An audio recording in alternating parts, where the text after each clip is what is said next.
장애인 문화복지신문 제318호 제8면 기사입니다.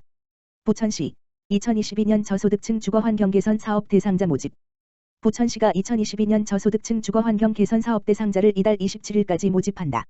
추진 사업은 노후주택의 에너지 효율을 높여주는 햇살 하우징부터 민간자원 및 재능기부를 활용한 지하우징 사업, 장애인의 정주환경 개선을 위한 중증장애인 주택개조 사업까지 총 3가지다.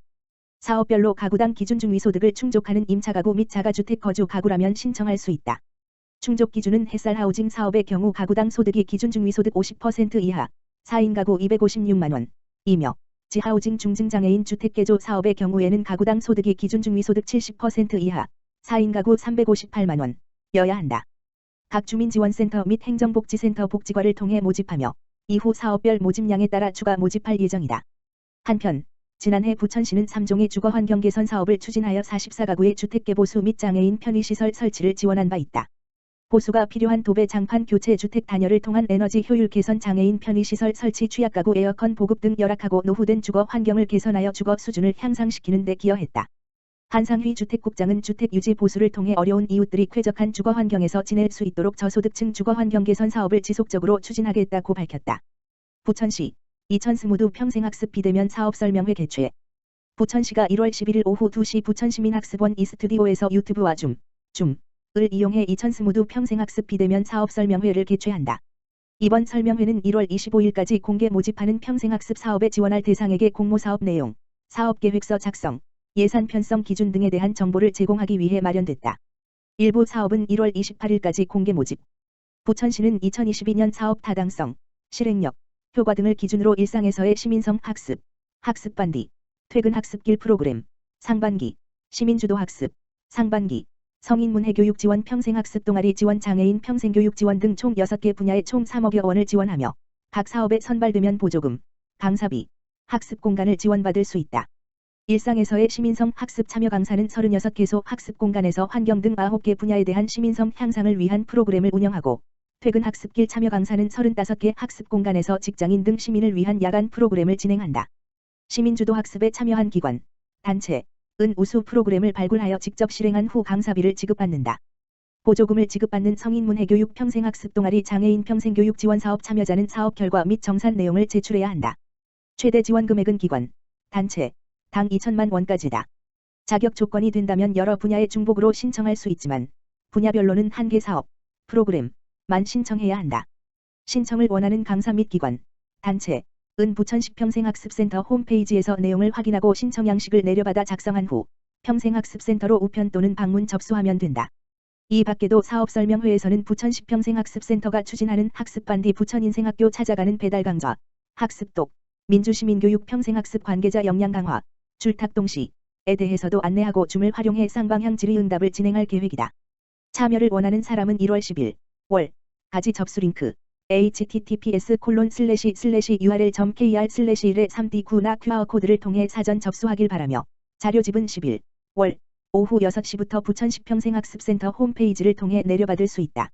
자세한 사항은 부천시 평생학습센터 홈페이지 http://learning.bukon.co.kr를 참고하거나 부천시 평생학습센터 지역번호 032-625-8484로 문의하면 된다.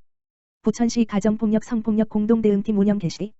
부천시 시장 장덕천은 지난 12월 23일 부천시 가정폭력 성폭력 공동대응팀 운영을 위한 부천시와 세계 원미 소사 오정 경찰서 간 업무 협약 체결 및 현판식을 진행하고 2022년 1월 3일부터 개소 운영한다.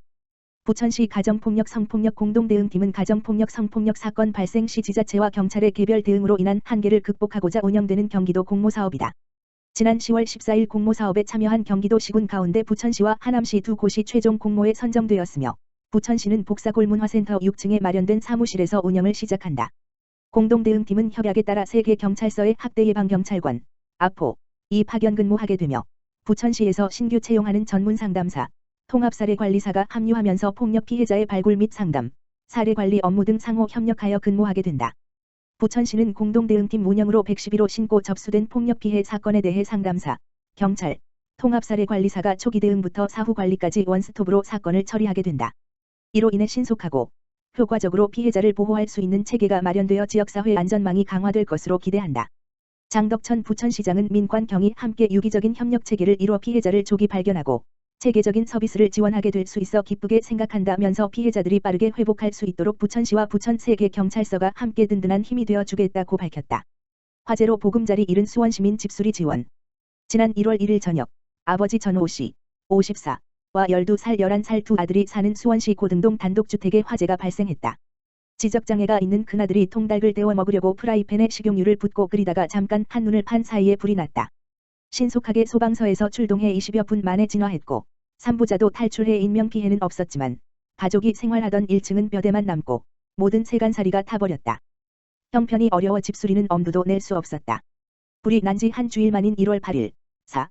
함께 웃는 세상 봉사자 10여 명이 이른 아침부터 전씨 가족의 집을 찾아 타고 남은 잔해를 정리하는 작업을 했다. 추후에 다시 전씨 집을 찾아 도배를 하고 장판을 시공할 예정이다. 4. 함께 웃는 세상은 올해부터 수원시와 협력해 수원시 주거취약계층의 집수리를 지원하는 기관이다. 올해 수원시 주거취약계층 100가구의 집수리에 필요한 물품과 집수리 봉사 인력을 후원하기로 했다. 전씨 가족이 첫 지원 대상이 됐다.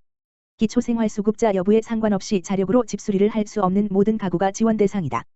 염태영 수원시장은 이날 오전 집수리 현장을 찾아가 봉사자들에게 감사 인사를 하고 한겨울이어서 더 걱정이 많았는데 온정을 베풀어 주신 모든 분께 감사드린다며 우리 시는 긴급생계비 지원뿐 아니라 건물 안전진단, 피해 상황 점검 등 필요한 조처를 하겠다고 말했다.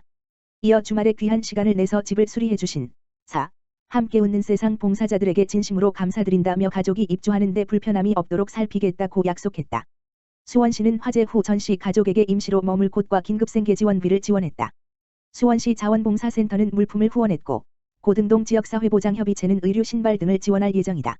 전씨 가족을 돕는 데 사용해달라며 성금을 보낸 시민들도 있었다. 4. 함께 웃는 세상은 지속해서 수원시 주거취약계층의 집수리를 지원할 예정이다. 에서 집수리가 필요한 주거취약 가구를 추천하면 각 구 사회복지과와 수원시 주거복지지원센터가 추천 가구에 대한 적합 여부를 확인한 후 집수리 지원이 필요하다고 판단한 가구를 4. 함께 웃는 세상에 추천한다. 매주 토요일 4 물결표 쌓인 5가구의 집을 수리할 예정이다. 4. 함께 웃는 세상은 주거환경이 열악한 홀몸 어르신, 저소득 가정 등 취약계층에게 쾌적한 환경을 제공하는 것을 목표로 주거환경 개선 서비스를 지원하는 기관이다. 수원 특례시 1월 13일부터 긴급지원 기준 상향. 수원 특례시가 출범하는 1월 13일부터 수원 시민들은 서울시 광역시, 대도시와 동일하게 긴급복지지원 기준을 적용받는다. 보건복지부는 지난 12월 31일 긴급지원 지원액 및 재산의 합계액 기준 관련 고시를 개정해 재산 합계액 기준 지역 구분에서 특례시를 대도시에 포함했다. 고시 개정으로 수원시의 지역 구분은 중소도시에서 대도시로 변경되고 수원시를 비롯한 4개 특례시 시민은 1월 13일부터 특별시 광역시 시민과 동등한 기준을 적용받을 수 있게 됐다. 수원 시민의 긴급복지지원 재산 기준은 1억 5,200만 원, 중소도시에서 2억 4,100만 원, 대도시으로 8,900만 원 늘어난다. 재산 기준 상향으로 주거지원 월 한도액은 쌓인 가구 기준 42만 2,900원에서 64만 3,200원으로 22만 300원 증가하게 된다. 긴급복지는 실직, 질병 등으로 소득을 상실하거나 휴폐업 등으로 실질적인 영업이 곤란한 상황에 놓이는 등 갑작스러운 위기 상가 발생해 생계 유지가 곤란한 가구의 생계비 등을 지원하는 제도다. 수원시는 인구가 120만 명에 이르고 도시 규모 생활 수준도 광역시와 차이가 없지만 그동안 불합리한 기준으로 인해 광역시 시민과 재산 가액이 같아도 기본재산액 공제가 적어 지원 금액이 적거나 긴급지원 혜택을 받지 못하는 경우가 있었다. 염태영 시장을 비롯한 4개 특례시장은 인구 100만 명 이상 도시 시민이 받는 역차별을 해소하기 위해 정부 관계자와 여러 차례 면담하고 불합리한 기본재산액 관련 고시를 개정해달라고 지속해서 건의했고 성과를 거뒀다. 수원시 관계자는 코로나19 사태가 장기화되면서 위기가구가 늘어나고 있다며 1월 13일부터 늘어나는 긴급복지 지원을 적극적으로 홍보해 위기가구를 신속하게 발굴하고 지원하겠다고 말했다. 수원시 관내 사회적 기업, 경기도 일자리 우수기업 인증. 수원시 관내 사회적 기업인 희망둥지협동조합이 최근 2021년 하반기 경기도 일자리 우수기업으로 인증받았다. 경기도 일자리재단이 주관하는 일자리 우수기업 인증제는 경기도 소재 중소기업, 상시근로자 수 50인 미만, 중지역 내 고용 창출, 고용 유지 실적 근무 환경, 기업 성장성이 우수한 기업을 선정하는 것이다. 희망둥지 협동조합은 일자리 성장성, 고용 증가 인원, 고용 증가율, 사람 중심의 일자리, 안정적 일자리, 노사 상생 경영, 직원 복리 후생, 기업 경영의 건전성 사회공헌 취약계층 지원 등 모든 항목에서 골고루 높은 점수를 받아 우수한 평가를 받았다. 희망둥지 협동조합은 직원들이 일하기 좋은 환경을 만들기 위해 노력했고 2019년 7월 물결표 쌓인 2020년 6월 대비 2020년 7월 물결표 쌓인 2021년 6월 평균 근로 인원이 기존 3.4명에서 13.9명으로 증가해 좋은 평가를 받았다. 이번 선정으로 희망둥지 협동조합은 2년간 일자리 우수기업 인증 브랜드를 유지하면서 일자리 우수기업 인증서 현판 교부 노동자들의 고용 환경을 개선하기 위한 지원금 지급 지방세 세무조사 면제, 3년 등 혜택을 받는다.